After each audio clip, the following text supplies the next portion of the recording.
علماء نے لکھا ہے کہ ابن مسعود ہے کہ 3 آدمیوں کی عقل پر آفرین ہے. ثلاثۃ من فرسان العقل، عقل کے شاہ سوار ثابت ہوئے ہیں. ایک عزیز مصر جس نے حضرت یوسف کو دیکھ کر بیوی کو کہا اکرمی مثواہ، عزت سے رکھنا، عسیٰ ینفعنا او نتخذہ ولدا، ہو سکتا ہے کام آئے اور یا اسی کو ہم بیٹا ہی بنا دیں. کمال کی آنکھیں تھی کہ یوسف کو سر بازار دیکھ کر خرید کر گھر آئے اور بیوی کو کہا کہ اس کا خیال رکھنا، یہ عام غلام نہیں ہے، عام مزدور نہیں ہے، یہ کوئی قیمتی و بیشباش شخصیت معلوم ہو رہی. اکرمی مثواہ عسیٰ ینفعنا او نتخذہ ولدا. اور دوسری شعیب علیہ السلام کی بیٹی تھی صفورہ، جنہوں نے موسیٰ علیہ السلام کو دیکھ کر اپنے والد کو کہا یا ابت استاجر ہو، ابا جان ایک آدمی کو کام کے لیے رکھنا ہی تھا، یہ ٹھیک ہے. ان خیر من استاجرت القوی الامین، یہ بہترین ہے، طاقتور ہے اور حد درجے دیانتدار ہے. گھر کا جو آدمی ہوگا جس کو آپ چوکیدارے کے لیے رکھیں گے، کام کاج کے لیے رکھیں گے، اس کی یہ 3 خصلتیں ضروری. سب سے بڑی بات یہ ہے کہ وہ عفیف ہو. ان خیر من استاجرت، کہ وہ کسی گھر کے فرد پر ہاتھ نہ اٹھائے، اس کی عزت کو بٹھا نہ لگائے. اور دوسرا یہ کہ وہ قوی ہو، دشمن کو بھی روک سکے، آپ کے مخالف کو، آپ کی عزت و آبرو کو نقصان پہنچانے والے کو روک سکتا ہو. اور پھر تیسرا یہ کہ وہ خود بھی دیانتدار ہو، امین. اگر وہ خود ہی طاقت غلط استعمال کرے، تالے توڑے اور بینک بیلنس چوری کرے اور دوسروں کو آگاہ کرے کہ آج صاحب جو ہے بینک گئے اور یہ لائے ہیں اور بھی نکلنے والے اور ابھی گھر پہنچ گئے ہیں، یہ تمام ڈکیتیاں، یہ گھر کی نوکرانیاں اور گھر کے افراد کراتے ہیں. لوگ عقل سے کام لیتے نہیں، وقتی راحت کے لیے اپنے گھر کو حجرہ بنایا ہے اور اپنے خزائن کو بیٹھک بنایا ہوا، جیسے سب لوگ آتے جاتے ہیں. یہ سمجھتے ہیں کہ وہ برتن دھو رہی ہے، جھاڑو لگا رہی ہے، اس کے کان پیچھے ہوتے ہیں. وہ ایسی بنتی ہے جیسا اس کا ان باتوں سے کوئی واسطہ نہیں. ادھر سے ان کو وہ 5 لاکھ اور 10 لاکھ دیتے، یہ کب دیں گے؟ تو کبھی کہتے بیٹی کی شادی ہے، پھر کہتے ہیں اچھا بیوی ہمارے پاس نہیں ہے. کبھی کہتے ہیں بیٹے کی شادی کے لیے دے دیں گے، پھر کہتے اس وقت نہیں ہے، وہ دل میں رکھتی ہے ساتھ، اچھا دیکھوں گی. تمام ڈکیتیاں، کسی تھاندار سے ڈی ایس پی سے پوچھو، گھروں کے اندر جتنے ڈاکو آ رہے، گھر کی ماسیاں اور نوکرانیاں لے کے آ رہے. کہ بےہودہ قوم ہے، عقل سے کام لیتی نہیں. کہ بھئی جہاں آپ رہ رہے سہ رہے وہاں اندر نہ آنے دے، باہر باہر برتن رکھے، گیٹوں کے باہر، اندر قطن آئے نہیں. یہ بات ایک عالم کی حیثیت سے ممبر کے لائق نہیں ہے، لیکن مجھے قوم کی بے عقلی پر بہت دکھ ہے اور بڑا افسوس. اور بہت عزت کے لوگ کوڑیوں کے دام بے عزت ہو رہے، ذلیل ہو رہے اور مسلسل ہو رہا ہے، تو عبرت نہیں لی جاتی.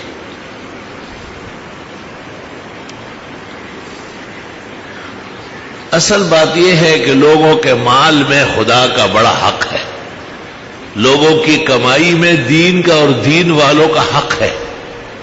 زکوٰۃ تو آپ سب جانتے ہیں، فطر بھی جانتے ہیں، اور یہ اکثر مسلمان دیتے بھی ہیں. جو اللہ اور آخرت پر ایمان رکھتے ہیں وہ زکوٰۃ میں چوری نہیں کرتے، اور حقیقت یہ ہے کہ خوشی سے نکالتے ہیں. لیکن حدیث دوسری آئی ہے، صحیح مسلم اور جامع ترمذی میں ہے، وفی مالک حق سوی الزکوٰۃ، زکوٰۃ کے علاوہ بھی بڑے حقوق ہیں.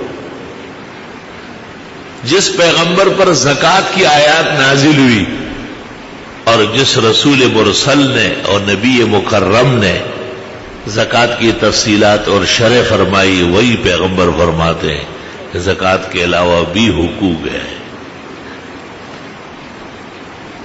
وہ اس میں شاید کوتاہی ہو رہی ہے۔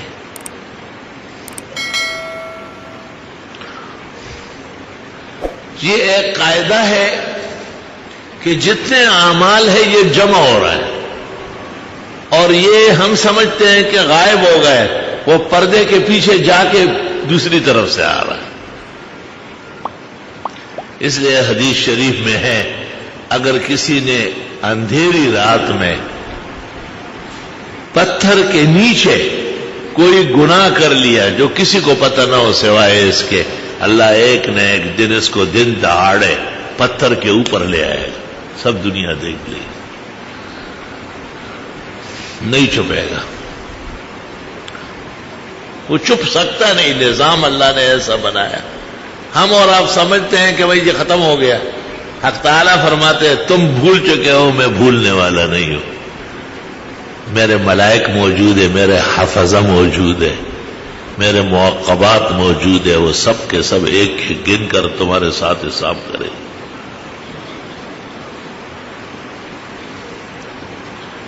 اس لیے لوگ بہت زیادہ استغفار کرتے ہیں، بہت توبہ طائب رہتے ہیں، ہر وقت دعا مانگتے ہیں کہ یا اللہ دنیا و آخرت کے رسوائی سے پناہ میں رکھ،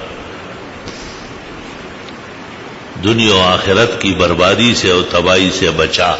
اگر اللہ تعالیٰ کسی کے حق میں دعا قبول فرما لے تو اس کے رحمت و احسان کے خزائن بہت وسیع ہے،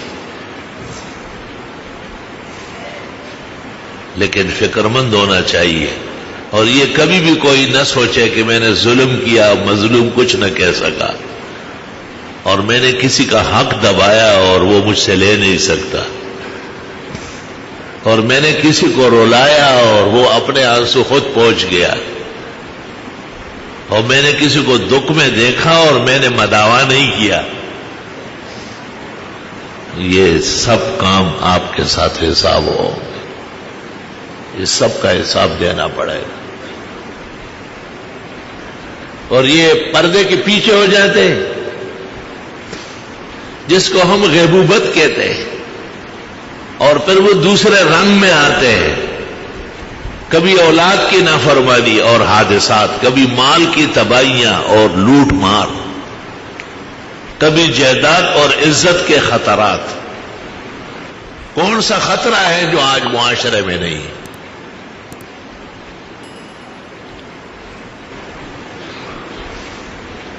نام لینا ٹھیک نہیں ہے، ایک زمانے میں یہ نئے نئے کراچی کے حالات خراب ہو رہے تھے، یہاں صوبے کا جو سب سے بڑا ذمہ دار تھا اس سے ہماری میٹنگ ہوئی،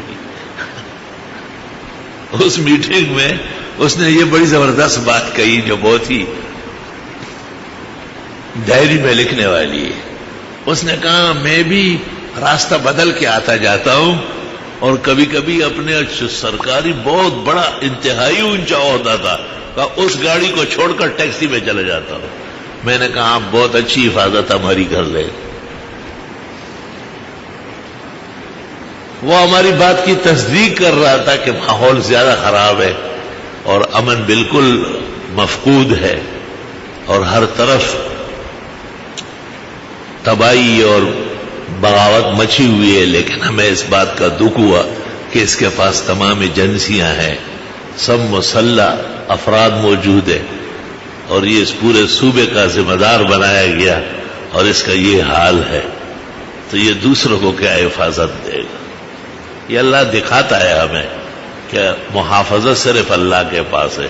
حدیث شریف میں ہے اللہم احفظنی، یا اللہ میری حفاظت فرما، لا حافظ الا انت ولا حفاظت الا منک، تیرے علاوہ کوئی بچانے والا نہیں، اور تیرے علاوہ کسی کے پاس بچانے کا سامان نہیں ہے، کیسے بچائے گا؟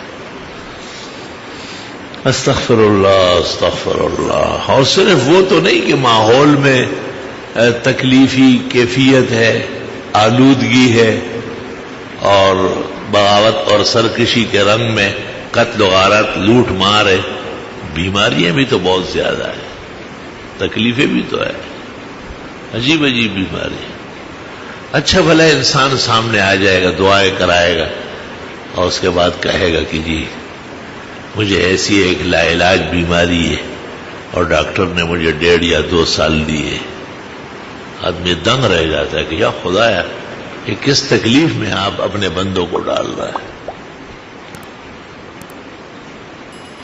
اور اس قدر انگنت آلام ہے، آثار ہے، غموم ہے اور ہموم ہے کہ سوائے ایک صورت کے کہ اللہ جل جلالہ عم نوالہ عز شانہ عظم برہانہ کہ خزائن احدیت اور سمدیت، خزائن کرم اور جود اور اس کے شعور اور برکات الوہیت کے دامن میں آدمی آ جائے۔ اللہ کو تو راضی کرنا بہت ضروری ہے، بہت ضروری ہے، اللہ سے مانگنا بہت ضروری ہے، اور پورا اعتماد و توکل کرنا ضروری ہے۔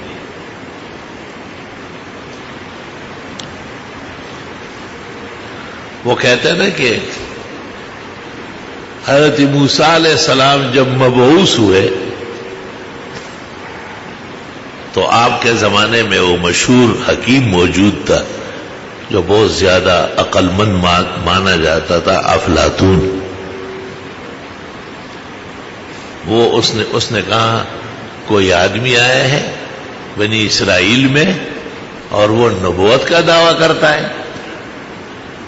موسیٰ علیہ السلام کے پاس آیا اور اس نے کہا یہ امر مسلم ہے کہ نبی کی عقل بہت زیادہ ہوتی ہے، بہت زیادہ، نبوت کی ذمہ داری بہت ہے، جن اور انس، قوم اور رعایا سب کو سمجھانا ہے تو اللہ کامل عقل اس کو عطا فرماتے ہیں۔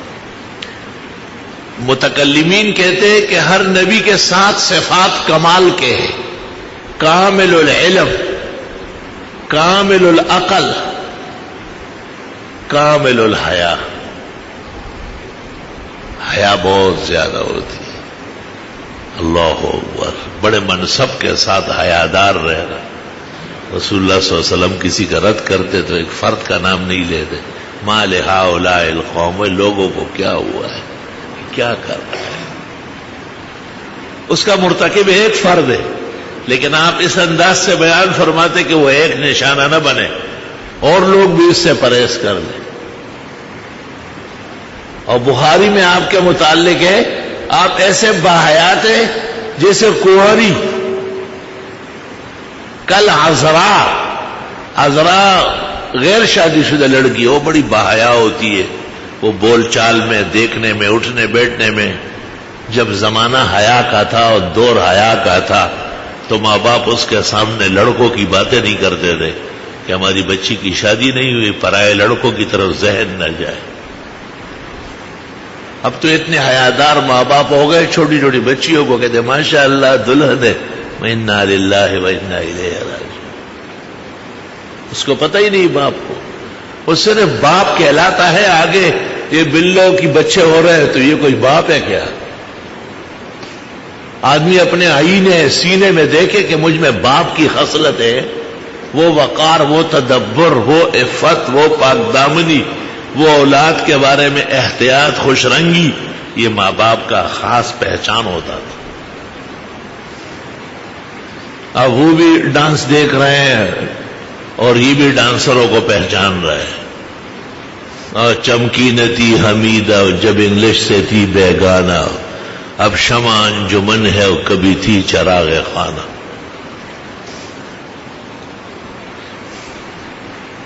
اس کو یہ لوگ آزادی فکر کہتے ہیں، حریت کہتے ہیں، یعنی ہوارگی کو آزادی کہہ رہے ہیں، اور بغاوت کو جمہوریت کہتے ہیں، اور اسلام دشمنی کو خود اپنے آپ کو کمیونسٹ کہتے ہیں، لا مذہب، بے دین۔ شرم تم کو مگر نہیں آئی۔ تو پیغمبر کے 7 صفات ہمیشہ کمال کے ہوتے ہیں، کائنات میں ان کا برابر کوئی بھی نہیں ہوتا. ایک حیا بہت ہوتی ہے، دوسری عقل انتہا پہ ہوتی ہے، اور تیسری علم اللہ نے جو ان کو دیا ہوتا ہے. رسول اور نبی کے برابر کسی کا علم نہیں ہوتا. کامل العلم، کامل الحیا، کامل العقل. 3 ہو گئے اور 4 ادھر سے یاد کر لو. صباحت، حسن و جمال بے مثال ہوتا ہے. عبادت سب سے زیادہ. شجاعت بے انتہا. سخاوت دریا کی طرح بہتے ہیں. بخاری میں رسول اکرم صلی اللہ علیہ وسلم کے بارے میں کہ آپ ایسے سخی تھے، کالریح المرسلہ، جیسے خوشگوار ٹھنڈی ہوائیں چل رہی ہو. سورۃ اخلاص نازل ہوئی تھی، معجم الصغیر طبرانی میں ہے. اور ایک اعرابی آیا. اعرابی ذرا جنگل اور دیہاتوں میں رہتے ہیں، سیدھے سیدھے مسلمان ہوتے ہیں. یہاں ایک اعرابی آتا تھا نماز کے لیے، سلام جیسے ہی میں پھیرتا کہتا ہے ملا جی ایک مسئلہ تو بتاؤ. سارے نمازی ڈر جاتے. ابھی سلام پھیرا، میں مڑا بھی نہیں ہوں. مولوی جی وہ ایک مسئلہ. میں ان لوگوں سے کہا خیر ہے، ایک آدھ ایسا بھی مست ہونا اچھا لگتا ہے. اور ایک نے قرآن مجید یاد کیا لیکن تاوئی دیہاتی. تو بزرگوں نے اس کو کہا تھا کہ جب آپ آخری رات ہے 27ویں اور سلام پھیر لے تو آپ کہا کہ السلام علیکم، میں تم سب لوگوں کو رمضان شریف اور ختم قرآن کی مبارکباد دیتا ہوں. اس نے غور کیا تو سلام بھول گیا. آخری قاعدے میں زور سے کہا لاؤڈ اسپیکر پر کہ میں تم سب لوگوں کو مبارکباد. لوگوں نے کہا یہ 2 رکعت دوبارہ پڑھاؤ، مبارکباد ہو گئی.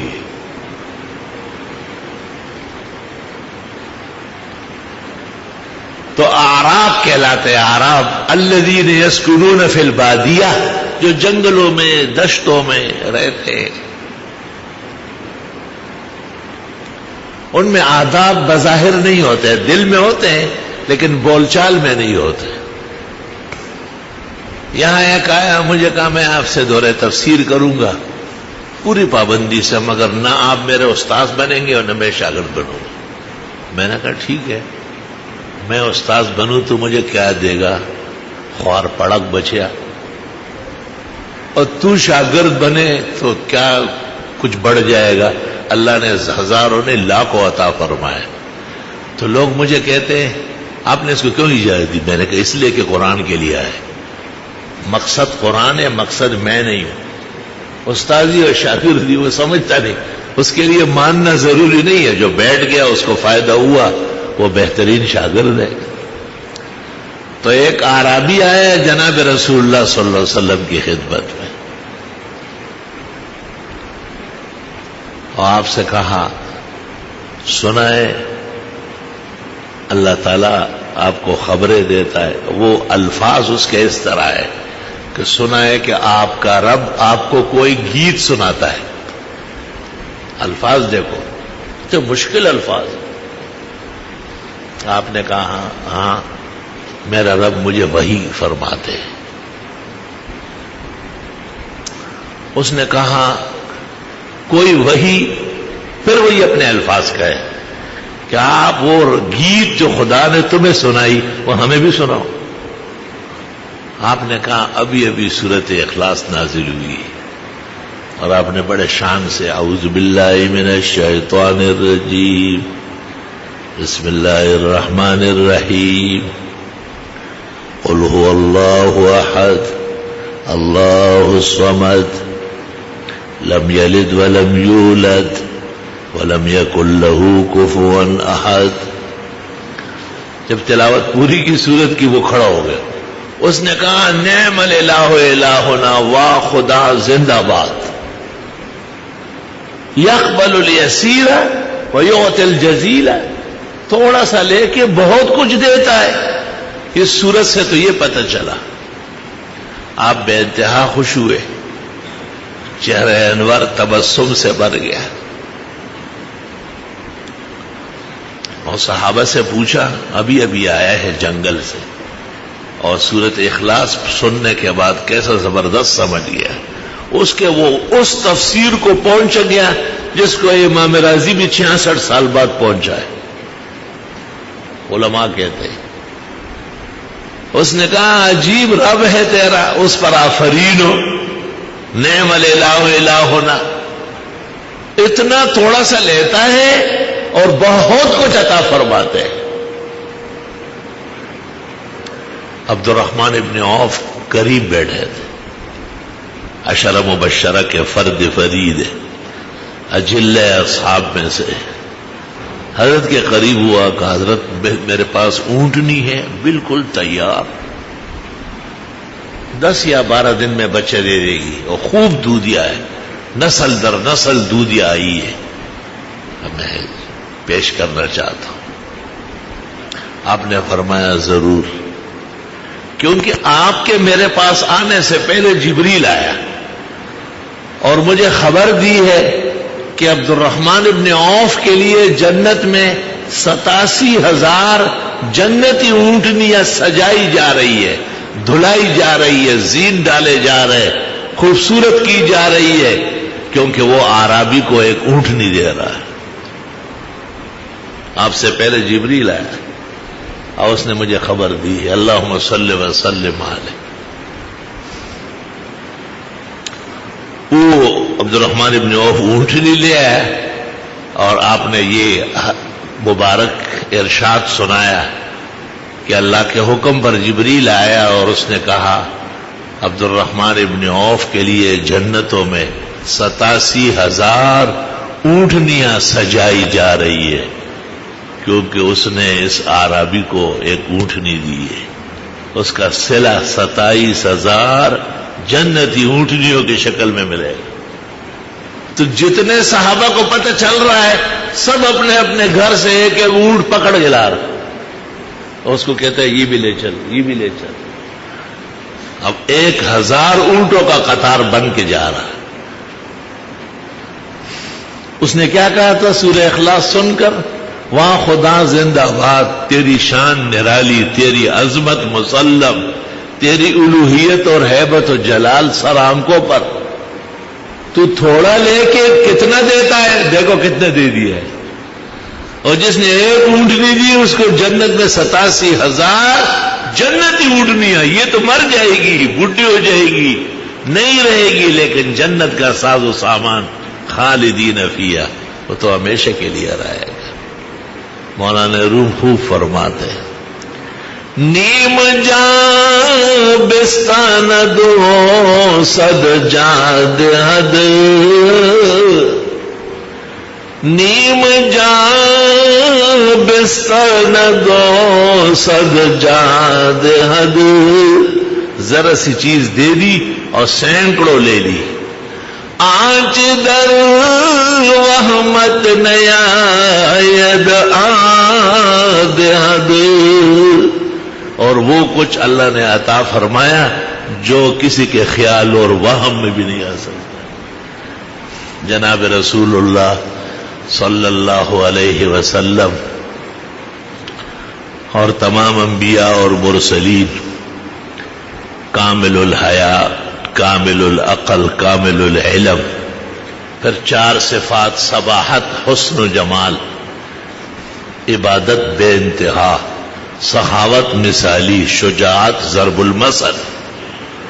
ضرب المثل حنین کے موقع پر بنو حوازن نے جب تیر برسائے، تھوڑی دیر کے لیے کبار اصحاب بھی پیچھے ہٹ گئے، لیکن آپ اونٹنی پر بیٹھے ہوئے نیچے اترے، حالانکہ آدمی اونٹ پر بیٹھ کے بھاگتا ہے۔ آپ نے کہا انا النبی لا کذب انا ابن عبد المطلب، میں پیغمبر ہوں، اس میں کوئی جھوٹ نہیں، میں عبد المطلب کے اولاد میں سے ہوں، میدان سے بھاگوں گا نہیں، صلی اللہ علیہ وسلم۔ علماء نے حضرت کے اس ارشاد سے مسئلہ نکالا کہ وہن جو آتا ہے بزدلی، فشل، وہ 2 وجہ سے آتا ہے، یا اپنے اعمال کمزور ہو، فرمایا میں حسباً نبی ہوں، یا نسب کمزور ہو کا نسباً مطلبی ہوں، اعلیٰ نسل مکہ مکرمہ اور عرب کی، کوئی وجہ نہیں ہے میرے بزدل ہونے کی اور بھاگنے کی. انا النبی لا کذب انا ابن عبد المطلب. ان اللہ یامرکم، بے شک اللہ تمہیں حکم دیتا ہے ان تؤدوا الامانات الی اہلہا، کہ اہل کو امانت سپرد کرو، دیکھ کے امانت داری کا خیال رکھو. وَإِذَا حَكَمْتُمْ بَيْنَ النَّاسِ أَن تَحْكُمُوا بِالْعَدْلِ، جب لوگوں کے حاکم بنو تو پورے انصاف سے فیصلہ کرو. ان اللہ نعم ما یعظکم بہ، اللہ تمہیں بہترین نصیحت کرتے ہیں. کسی کو یہ کہنا کہ امانت دار رہو اور عادل و منصف رہو بہترین نصیحت ہے. ان اللہ کان سمیعا بصیرا، بے شک اللہ تعالیٰ خوب سننے اور دیکھنے والا ہے. ابو طلحہ رضی اللہ تعالیٰ عنہ کو اللہ تعالیٰ نے ایک بیٹا دیا تھا اور بڑی محبت اور پیار تھی اس سے، اولاد سے ویسے ہی وہ تو لخت جگر کہلاتی ہے. شاعر کہتا بھی ہے نعم الالہ علی العباد کثیرۃ، اللہ کی نعمتیں بندوں پر بہت ہے. وَأَجَلُّهُنَّ نِجَابَةُ الْأَوْلَادِ، لیکن ان سب میں پر بہترین اولاد زبردست نعمت. وہ بیمار ہو گیا، روزانہ ابو طلحہ کام سے آتے تھے، پوچھتے تھے کیا حال ہے، پھر اس کو دیکھ کے روتے تھے، پریشان ہوتے تھے. ایک دن جب یہ کام سے آئے اور بیوی سے پوچھا کہ بچے کا کیا حال ہے، اس نے کہا اس کو بہت زبردست آرام آیا ہے. تو ابو طلحہ نے یہ سمجھا کہ اور دنوں میں تو بے چین رہتا تھا اور آج ٹھیک ہو گیا. اس نے بڑی خوشی خوشی سے کھانا کھایا، آرام کیا اور بھی بشری تقاضا پورا کیا. جب دم بخود ہوئے، خوش و خرم ہوئے، تو بیوی نے اس سے کہا کہ میں ایک مسئلہ پوچھنا چاہتی ہوں، سوچ سمجھ کر اس کا جواب دینا مجھے. ایک ہستی نے کسی کے پاس ایک بہت بیش بہا اور قیمتی امانت رکھی. وہ بہت قیمتی ہے لیکن ہے امانت، اس جیسے کہیں نہیں ہے، مگر اصل مالک کوئی اور ہے. اور ان لوگوں کو اس امانت سے بڑی پیار ہو گئی، بڑی محبت ہو گئی، اس کی وجہ سے پورا گھر خوشیوں سے بھرا رہتا ہے. اب وہ اصل مالک آتا ہے اور اپنی امانت مانتا ہے تو دینا چاہیے خوشی خوشی، یا ہیلے حوالے ٹوڑے ٹوڑ کے کر کے اور رونا دھونا کر کے روکنے کی کوشش کرے. ابو طلحہ نے کہا بالکل امانت میں خیانت حرام ناجائز ہے، اور خوشی خوشی حوالے کرنا چاہیے اور خوش ہونا چاہیے کہ اصل مالک لینے آیا. تو جب اس نے مسئلہ بہت پکا کیا، پھر بیوی نے کہا وہ بیٹا ہمارا اللہ کی امانت تھا، اور آج اللہ تعالیٰ نے اپنی امانت اٹھا لی. تو ابو طلحہ کہتے مجھے اتنا پکا کیا کہ میرا سینہ پھٹنے لگا، لیکن بیوی کے سامنے آدمی کمزور ہونے لگے، اور کہا میں نے اپنے آپ کو قابو کیا اور ایسا تاثر نہیں دیا جیسے مجھے بہت بڑا غم اور صدمہ ہو. فجر کی نماز میں جناب رسول اللہ صلی اللہ علیہ وسلم کی خدمت اقدس میں پیش ہوا اور سارا واقعہ سنایا. آپ نے تسلی اور بشارت دی اور فرمایا رات کو تم دونوں کی گفتگو پر اللہ بہت خوش ہوا ہے. اور بخاری میں ہے کہ اس سانحہ کے بعد ابو طلحہ کے 9 بیٹے ہوئے اور کلہم قرأوا القرآن، سب قرآن کے پڑھنے والے ماہرین ہو گئے. نیم جام بستاند و سجاد ہاتھ اور آنچ در وحمت نے آید آدھت ان اللہ یامرکم ان تؤدوا الامانات الی اہلہا. جوانی امانت ہے، صحیح جگہ صرف کرو. صحت امانت ہے، دیکھ کے لگاؤ، شاید کہ پھر ملے اور یہ ذوق نظر نہ ہو۔ مال اور دولت اور فراوانی اللہ کی امانت ہے، اصل مالک دیکھ رہے ہیں سب کچھ، اس کے مطابق صرف کرو۔ گھر بار، وقتی عزت، خوشی، یہ ساری امانات ہے۔ اس لیے اللہ نے قاعدہ ذکر کیا کہ اللہ تمہیں حکم دیتا ہے کہ امانت اہل کے سپرد کرو۔ جب تم امانت اور دیانت کا فرق کرو گے اور خیانت سے بچو گے تو پھر آگے قدم بڑھاؤ گے، اور جب تمہیں فیصلہ کرنے کا موقع ملے گا تو فیصلہ کرنے میں کبھی بھی بددیانتی نہیں ہوگی، کیونکہ خیانت تو پہلے سے ہی آپ چھوڑ چکے ہیں اور امین بن چکے ہیں۔ آج پاکستان میں 6 ستمبر منایا جا رہا ہے۔ 1965 میں ملک کی حفاظت کے لیے، اسلامی ملک کی حفاظت کے لیے جن جان بازوں نے قربانی دی، یقیناً قوم کے شکریہ اور ان کے جو مسلمان ہیں وہ قوم کی دعائے مغفرت اور بڑے اعزاز کے مستحق ہے۔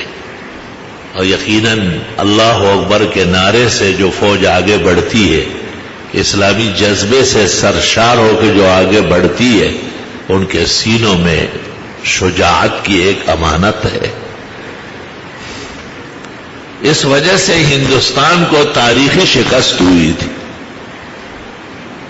کیونکہ لوگوں نے امانت کے ساتھ، پوری شجاعت کے ساتھ اپنی جان کی بازی لگا کر کے دشمن کو پیچھے دھکیلا تھا، اور اس میں جو بہترین جانیں کام آئی ہے وہ پوری قوم کی دعاؤں کے، شکریہ کے، تقسیم کے اور آفرین کے مستحق ہے۔ جناب رسول اللہ صلی اللہ علیہ وسلم کہ ایک کم سن صحابی، بڑی مشکل سے اس کو اجازت ملی تھی، وہ ایک مشرک کو مارنے لگا، لیکن بدقسمتی سے اس کا جو نیزہ تھا وہ چھوٹا تھا، وہ وہاں نہیں پہنچا اور اپنا گھٹنا لگ گیا، پورا گھٹنا کٹ گیا، اور خون اتنا نکل گیا کہ وہ انتقال کر گیا۔ بخاری شریف میں ہے، ایک مثال دے رہا ہوں آپ۔ تو اس کی والدہ پیغمبر اسلام کی خدمت میں آئی۔ لوگ قسم قسم کی باتیں کرتے ہیں نا، ہر موقع پر ان کی علیحدہ باتیں ہوتی ہیں، اور باتیں کرنے والے ایک علیحدہ فریق ہوتا ہے، ان کا کام ہی فضولیات بکنا ہوتا ہے۔ تو انہوں نے کہا یہ بہت کم سن ہے اور شاید اجازت بھی نہیں ملی تھی، اور پھر اپنے ہاتھ سے مرا ہے تو یہ شہید نہیں ہے۔ تو اس کی والدہ آئی اور رسول اکرم صلی اللہ علیہ وسلم سے پوچھا کہ میرا بیٹا آپ کے ہمراہ جہاد میں شہید ہوا ہے۔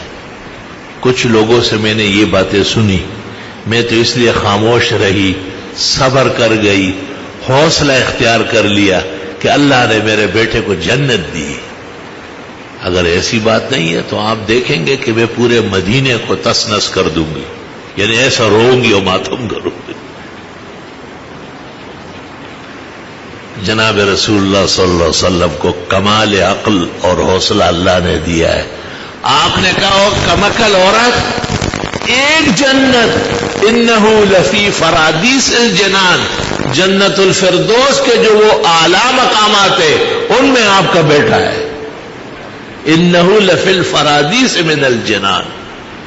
بس اس نے سارا مدینہ ان کو مبارکباد دینے آنے لگا کہ دوسروں کا فیصلہ بعد میں ہوگا، آپ نے اپنے بیٹے کا فیصلہ پیغمبر سے آج ہی کرا دیا۔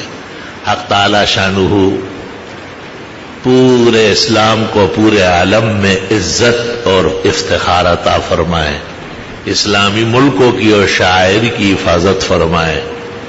جن ملکوں میں شرارتیں کر رہے ہیں سازشی عناصر، خدا سازشیوں کو تباہ و برباد کر لے، اور وہاں کے مکین اور باسیوں کو آرام، سکھ اور عزت سے اسلام کے مطابق زندگی گزارنے کی توفیق دے، اور ہمارے ملک میں جو لوگ جہاد کے عنوان سے اور کفار کے مقابلے کے عنوان سے شریعت کے قواعد اور آداب کے پیش نظر مختلف جنگوں میں مارے گئے ہیں، اللہ انہیں شہداء و سعداء بنائے، اللہ اسلام اور پاکستان کی حفاظت فرمائے، مدارس، مساجد، علماء و مشائخ، طلباء و مجاہدین، شعائر دین و ملت کی اللہ قیامت تک محافظت و نصرت فرمائے۔